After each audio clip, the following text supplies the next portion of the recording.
Welcome to the final Eidolon Masterclass. Boy, this has been a ride! I have made more than a movie's worth of Eidolon videos over the last couple of months, and I saved a great element for last. It's Storm time! There's a lot of classes that can choose to play Storm. As usual, I'm not saying all of them should play Storm, but you can if you choose to. Anyway, we have Gunslinger, Ravager, Shuriken, Bard, Tachi, and Whipmaster that can all walk the path of Storm. And personally, 2 of those are in my personal top 3 classes, Whip and Guns. So you're going to see me play both in the background video today. Also, thank you to everyone who subscribed. We passed 250 subscribers this week, and my best friend promised to treat me to dinner when or if I get to 1,000 subs. So if you haven't and you want to get me one step closer to a free dinner, please consider subscribing. That's the first time I've asked that. I hope you don't feel pressured or anything, but it would be really nice to get a free dinner. I really like food. But I don't want to ramble too much here at the start, so this over here is my little icon legend for an at-a-glance look at each Eidolon, and with no further ado, let's get this final party started. Alina. This little cutie is one of your top choices for a starter Eidolon. She's got a little of everything that will help you out in early game. A split between life steal and damage stars, a flat heal over time, a nice long stun, and surprisingly, an 8% received damage debuff. On her skill upgrades, her stun gets some flat defense reduction, and her received damage debuff goes up to 23%. All in all, she's a great choice for an all-rounder for any class, but doesn't have any specific storm support. Benkei.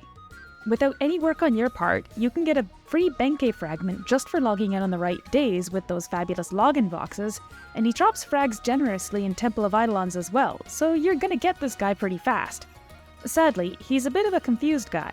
At first glance, he looks like a defensive Eidolon because of his stars, and 2 of his base skills come with no effects at all.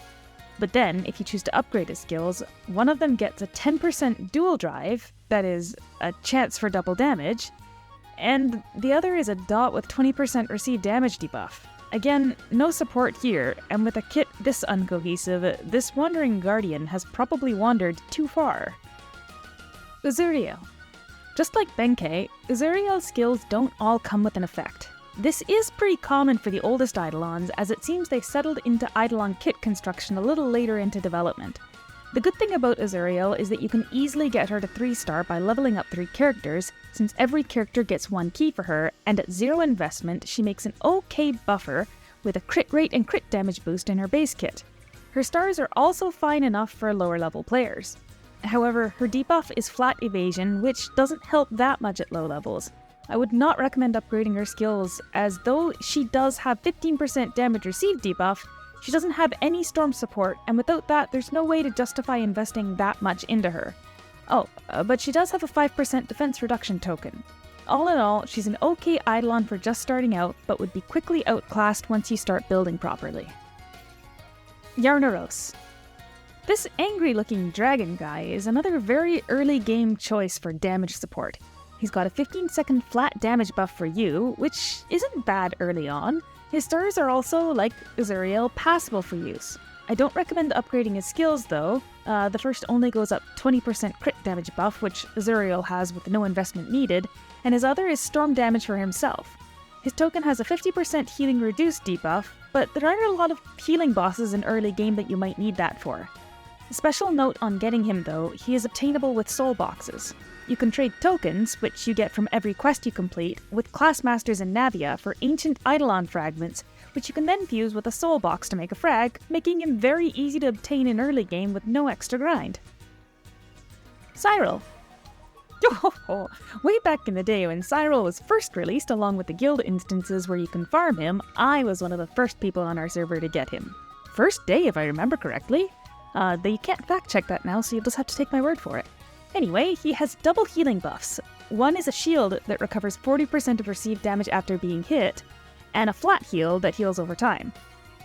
His stars and skill upgrades are also all defensive support based, making him a pretty good defensive Eidolon in a game where there are no tanks. Sadly, that means the main thing Cyril can do for you is be part of archives, and with Percival, he does give you some crit damage, but that's about the best he can do. Hansel and Gretel. It's the best deal in all of Eidolons, 2 in 1! Jokes aside, Spare's best offering is passable offensive stars and the first lifesteal Eidolon in Storm Element. Sadly, beyond that, their debuffs are an enemy damage reduction and a dot, with their only real offensive improvement for you being a flat defense debuff hidden behind Starstones, which I do not recommend giving them. They do, however, get full points in my book for being absolutely adorable. Diao Chan. Leaning back lazily with her fan, Diao Chan is a healer with a little bit of damage support. Her flat heal skill comes with a side bonus of an 8% chance for dual drive for 10 seconds. It's not much, but at only 35% speed, the skill cooldown is 9.6 seconds, meaning it has 100% uptime. Still, her skill upgrades add a flat heal over time and a flat damage debuff, so she's not really worth offering your Starstones. That being said, if you're really going all in on storm damage, you're going to want to get her to 4-star. Her archive with Kotonoha, another very easy to farm Eidolon, gives you up to 9% passive storm skill damage across your entire account. Yumikaze. For the English server, Yumikaze was named in a contest, which is why her English name doesn't really resemble the original one, which I am not going to attempt to pronounce because I cannot. She is the kindest gold fragment Eidolon in Temple of Eidolons, and hands out her fragments generously. And that's great, because she's great. As far as free-to-play Eidolons go, Yumi is pretty darn top tier. She has a flat damage buff, which is okay, but not the best, but then she has a flat defense debuff that, with Starstones, is increased along with adding a storm damage received 25% debuff. Her other skill adds that lovely damage taken debuff, also up to 25%. So, while she doesn't include every single storm element buff, you can see that she's got what it takes to take your damage to the next level anyway. And on top of that, her token has an 8% defense reduction debuff as well. She's a good choice for storm, and not even a bad choice for any other element. You will need to shuffle her stars though. Harmonia. This elegant harp lady was once the bane of my guild, as her guild summons heal quite fast. Fortunately, we are now much stronger than her, and once you have her on your side, you can take advantage of her flat heal over time skill that comes with a flat damage buff as well. Surprisingly, her kit also comes with 2 dot skills, making her a strange combination of healing and trying to do damage, with a little flat defense debuff on the side. So she's a jack of some trades, master of none, and as your options for healing are vast, she isn't particularly notable in that department either. Even her archives are mostly supportive. But take note if you're interested in PvP, one of her archives is 12% damage taken reduction, and that could be helpful. Kitami. This will be the second Eidolon on her list with some real storm damage, but sadly she pales in comparison to Yumikaze. Her base buff wins out with both flat damage and 10% crit damage, but her other skills are a dot and an immobilize with flat evasion reduction. Then, for her Starstone skill upgrades, one is pretty unnecessary, with a move speed reduction as well as 10% more received crit rate, while the other is where that 30% storm damage received debuff is hiding. She's not terrible as far as free-to-play goes, but Yumikaze is better and easier to farm. Demeter. She looks like she could be a healing Eidolon to me, but she's actually mostly focused on a range of debuffs, with 4 in her base kit. She has damage minus 10% and a flat defense reduction on one skill, then on the other she's got received damage plus 8% and a move speed reduction. Her buff is a 20% shield that blocks 5 attacks and heals her when it breaks. I can't think of when that would be helpful, but anyway, on upgrades, basically she just gets stronger debuffs with percents or flat values going up. Since she doesn't have any specific storm support, I can't see using her as an on-field, but she does have very offensive archives. 2 storm damage, and 1 detail damage. Qingniao. Apologies now for not knowing how to pronounce her name properly, but this lovely lady sure doesn't embody her title of Wings of Happiness very well. She looks terribly sad all the time to me, and if you read her story, you'll know why. She's our first Eidolon with built-in storm skill damage stars, and she does have some storm damage received debuff hidden behind Starstones, but the storm damage buff on her other Starstone upgrade is only for herself. On the other hand, she has move speed buff in her base kit, as well as a move speed archive, so I think she could make a nice storm move speed Eidolon if you reshuffle the defensive stars. Oh, and also she has a 10% all stats down token, the only one in storm element. Sif. This golden goddess is a bit of a mixed bag. She has her 30% storm damage received debuff in her base kit, but otherwise isn't super DPS oriented. Her buff skill is a 50% shield with a 5% heal per tick, making her slightly less effective as a healer than Iwanaga-Hime and Qingniao-Hime from the Ice episode. On upgrade, she kinda splits between defensive and offensive by getting a 5% defense reduction with a side of crit percent reduction, and a percent detail damage reduction with a little dot on the other. Finally, she has an 8% defense reduction token. Overall, I think she'd be okay as a swap-in healer to grab some heals, and her 6-second storm debuff before swapping to a more specialized storm offensive Eidolon. Sakuya-Hime. Our Cherry Blossom Princess is the first in this list with both sides for the Storm Coin. Her base kit has a 20% storm damage buff for your party, and her Starstone upgrades add in 15% received storm damage debuff for the enemy. Sadly, I don't think the rest of her kit makes her a very top-tier Eidolon compared to what we're going to see coming up. A 50% move speed reduction isn't going to do much, and the received crit rate plus 10% probably isn't either if you're capped. Her token is an 8% damage debuff. And, as I've said so many times in this series, that's more defensive support, and we just don't do that here. Orochi. You've probably noticed the severe lack of cool dudes in Aura Kingdom's Eidolon list. Sadly, Orochi is about all we get for Storm right now. But he's pretty good, and you could absolutely use him comfortably. He has a Storm damage plus 20% with a flat damage increase as his base kit buff. His first skill is a 10% damage received debuff with 10% received crit rate, and that goes up to 25% and 15% respectively on his full upgrade. His second skill is just a dot, and on upgrade that only gets an accuracy buff for Orochi, so don't worry about it. His stars are fine as is. His token adds just a little bit of that missing storm damage received debuff with 8%. All in all, if you prefer a cool dude for your Storm Eidolon, he's a respectable choice and just not top meta. Needless to say, he's my top choice for Storm. Inaba. I adore this wonderful little bunny missy, and not to self-promote or anything, but for her original release, I did a stream with Qingniao, and I made her a little hair accessory by making flowers out of ribbons following some Kanzashi flower tutorials, and check it out! Anyway, as for the Missy herself, she has both sides of the Storm Coin in her base kit, with a 15% buff to Storm skill and a cat crit damage buff, then 10% Storm damage received debuff on one skill right in her base kit. She's also got a 10% defense debuff. Her skill upgrades improve the Storm damage received debuff and the defense percent reduction. However, I would point out that her Storm buff and debuffs are very short. The debuff skill has a short cooldown, so it's not too bad, but the buff will only have about 1/3 uptime, with 5 seconds of effect to 15 seconds of cooldown at 30% speed. To compare, Orochi's buff is 8 seconds, with a 20-second cooldown at 30% speed. Summer Persephone. Queen of the Underworld? More like Queen of Storms, am I right? Maybe not quite as unquestionably pinnacle as, say, Santa Eden is in Ice, but she does have both sides of the Storm Coin in her base kit, and she beats Inaba as both of hers have 100% uptime and higher values. Even before looking at upgrades, she has 20% Storm skill damage and 20% damage to Storm targets on her buff skill, then 20% Storm damage debuff in her base kit. On upgrade, that goes up to 30% with an additional 8% on her token. That skill also has a move speed debuff, but I don't consider it to be valuable. You could probably skip upgrading her second skill, which is a no heals debuff, as it only gains increased crit rate received up to 10% on full upgrade, and I'm not sure that's valuable enough to use all of your star stones on her. You'll need to shuffle her stars as well. But she's surprisingly low investment required, all things considered, once you have her. Nekomata.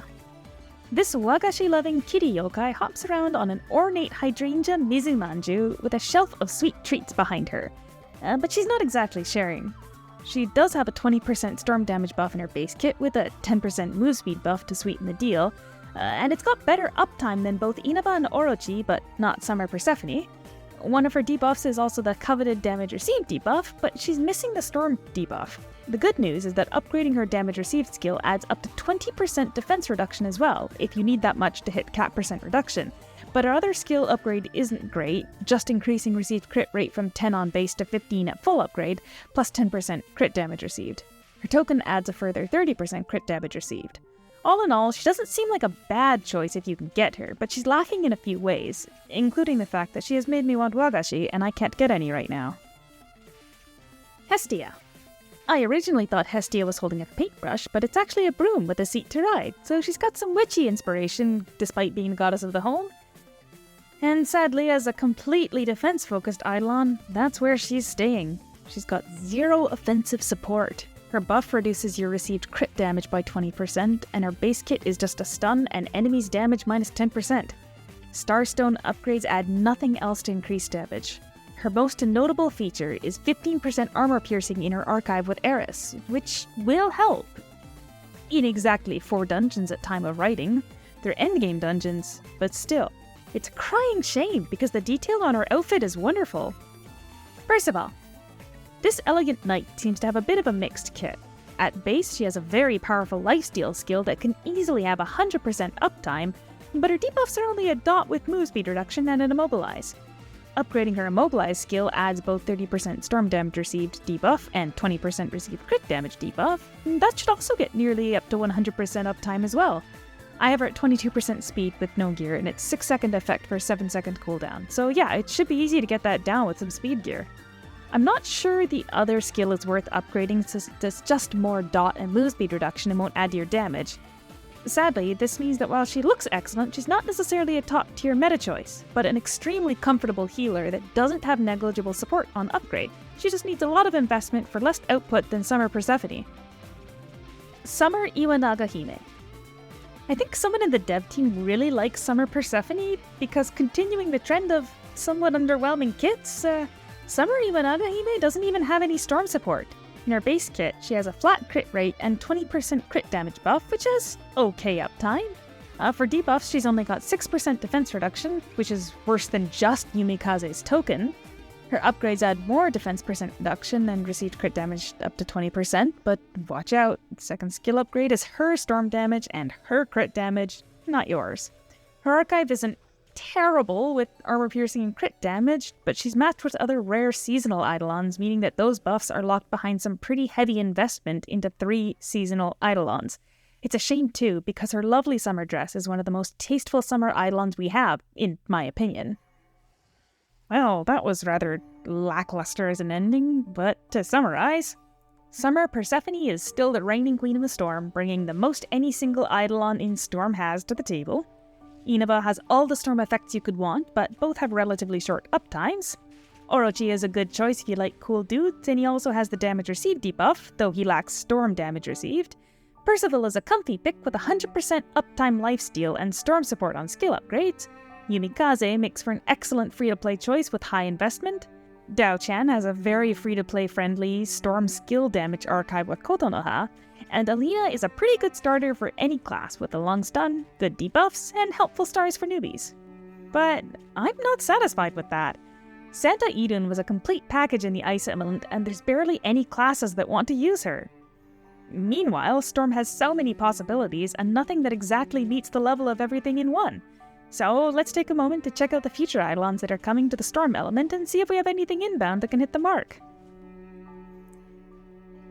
First off, Festival Hestia. I can't believe they had a second crack at Hestia and they still let me down. She has cap crit damage and crit rate in her buffs, but her debuffs are a skill seal, move speed reduction, and a percent def reduction. The wording on her upgrades makes me not 100% sure on the exact effect. I see increases her damage by 15% and additional damage received increased by 25%, and I'm not sure what additional is referring to here. Maybe it's like an Otohime-like sort of second hit? But another skill upgrade is just more def percent reduction and 20% crit damage received. All in all, not really a storm-focused Eidolon at all, and not very impressive to me until we know what additional damage is. And that's weird, because she's got storm skill stars. Anyway, next up we have Jormungandr. And this little one kind of scares me. Kind of looks like Kayako and Tyr combined in some ways, and there's an archive with the 3 of them that might elucidate what the meaning behind that is, and usually Jormungandr is a snake, but I spy a cat too? That confusion aside for now, let's look at the kit. Sadly, as my language skills stop at recognizing a few characters from my Japanese studies, I'm relying on Google Translate here, and I do not understand what the second half of the base buff is. It says, team damage limit up 20%. That doesn't sound like a dual drive, and it's not a normal percent damage multiplier, I think. Anyway, otherwise we have a 20% received storm debuff in the base kit, with upgrades to 30% on Starstones. Then on the other skill upgrade, it's all damage for Jormungandr, so that's not helping you much. Token is defense minus 10% though, so that's okay-ish. All in all, these fresh new Eidolons are a little more experimental with new effects. So until I can see it in action, it's hard to say whether they're new meta-defining effects you're gonna want in your party or gimmicks that you can do without. And finally, we have Odin, a cool dude eidolon at the pinnacle of an element. He has a buff for 10% storm damage and all base stats plus 1,212, if I'm reading this correctly, with one skill that's a debuff for received storm damage 20% and 10% debuff for both speed and evasion.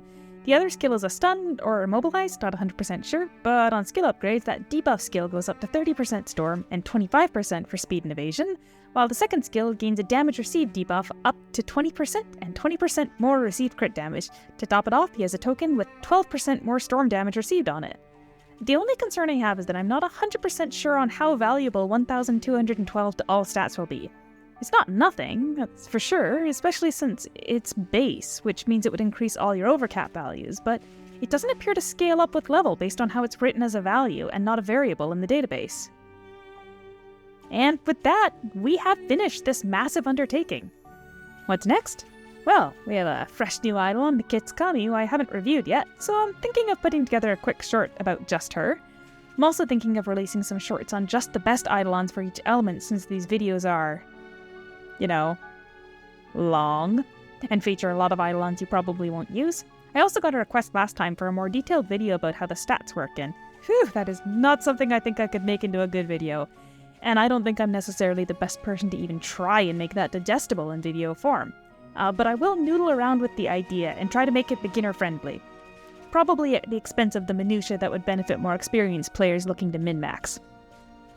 Big thanks again to Plinko for helping with the graphics for a final time. I think your help is what made this pace possible with all this research and other games to play. And thank you to the database operator, as without your dedicated work, research and prep for this would be 1,000 times harder.